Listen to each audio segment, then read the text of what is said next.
मुसलमानों को नहीं देने दूंगा। ক্ষমতায় আরোহণের জন্য বরাবরই ধর্মের ব্যবহার করেছেন মোদি। গুজরাতের মুখ্যমন্ত্রী থেকে শুরু করে ভারতের প্রধানমন্ত্রী পর্যন্ত নিজের রাজনৈতিক অবস্থানকে শক্তিশালী করতে ব্যবহার করেছেন সাধারণ মানুষের ধর্মীয় অনুভূতির।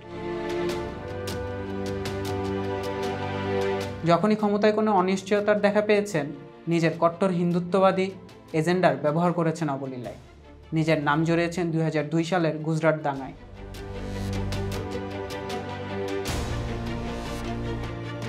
এরপরে আর পেছনে ফিরে তাকাতে হয়নি তাকে। 2014 সালের লোকসভা নির্বাচনে নির্বাচিত হন ভারতের প্রধানমন্ত্রী হিসেবে। 2024 সালের লোকসভা নির্বাচনে একই পথে হাঁটতে দেখা যাচ্ছে মোদি এবং তার দল বিজেপিকে। সবাইকে স্বাগত জানার চেষ্টায়। ভারতের লোকসভা নির্বাচনের দ্বিতীয় পর্বে সাথে আছে আমি মইনুল ইসলাম। যে কোনো মূল্যে ক্ষমতায় যেতে মোদির সম্পূর্ণ রাজনৈতিক ক্যারিয়ার বিতর্কে ভরপুর। ক্ষমতার জন্য বারবার আশ্রয় নিয়েছেন ভারতের হিন্দু মুসলিম ইস্যুর। কট্টর হিন্দুত্ববাদী দল আরএসএস থেকে নিজের রাজনৈতিক জীবনে শুরু করেন মোদি। 2002 সালের গুজরাট দাঙ্গায় ভারতের সরকারি হিসেবেই 1044 জন নিহত, 223 জন নিখোঁজ, 2500 মানুষ আহত হয়। নিহতদের মধ্যে 790 জনই ছিল মুসলিম। দাঙ্গা নিয়ন্ত্রণ করার সুযোগ থাকলেও ইচ্ছাকৃতভাবে তা নিয়ন্ত্রণ করেনি তৎকালীন গুজরাতের মুখ্যমন্ত্রী মুসলিম বিদ্বেষী মোদি। आग लगाने वाले कौन है वो उनके कपड़ों से ही पता चल जाता। এমনই তথ্য উঠে এসেছে বিবিসির রিপোর্টে। এমনকি নিজ দেশের গণমাধ্যম এবিপি নিউজে দেওয়া একটি সাক্ষাৎকারে তিনি দাঙ্গায় নিহতদের কুকুরের বাচ্চার সাথে তুলনা করেন। हम अगर कार चला रहे थे, कुत्ते का बच्चा भी अगर कार के नीचे आ जाता है तो हमें पेन फील होता है कि नहीं? ওই ইন্টারভিউতে তাকে প্রশ্ন করা হয় দাঙ্গায় নিহতদের ব্যাপারে তার কোনো শোকানুভূতি আছে কিনা। তিনি জবাবে বলেন, একটি কুকুরের বাচ্চাও যদি গাড়ির নিচে পড়ে মারা যায় আমাদের তো খারাপ লাগা কাজ করেই। ডিমনিটাইজেশন, করোনা, কৃষক অসন্তোষ, অর্থনীতির ক্রমাগত পতন, বেকারত্ব, মণিপুর দাঙ্গা এসব কিছু নিয়েই টালমাটাল অবস্থায় আছে মোদির দল বিজেপি।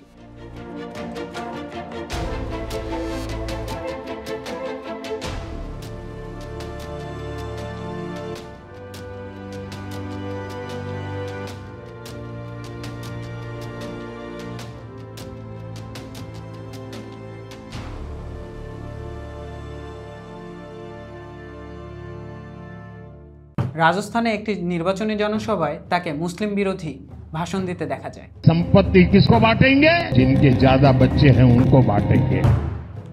2024 সালের নির্বাচনের প্রথম 4 দফার ভোট গ্রহণের পরে ভারতের রাজনৈতিক মাঠের বিশ্লেষণ করে দেখা যাচ্ছে এই নির্বাচনে মোদির একমাত্র এজেন্ডা হিন্দুত্ববাদ। এই হিন্দুত্ববাদ এজেন্ডাকে ব্যবহার করেই তিনি আবার ক্ষমতায় যাওয়ার চেষ্টা করছেন। হিন্দুরা সেরা, হিন্দুরাই বিপদে আছে, আর মোদিই পারেন তাদের বাঁচাতে, এমন মিথ্যা বানোয়ার তথ্য মোদির বানানো হোয়াটসঅ্যাপ গ্রুপগুলোর মাধ্যমে সাধারণ মানুষের মধ্যে ঢুকিয়ে দেওয়া হচ্ছে।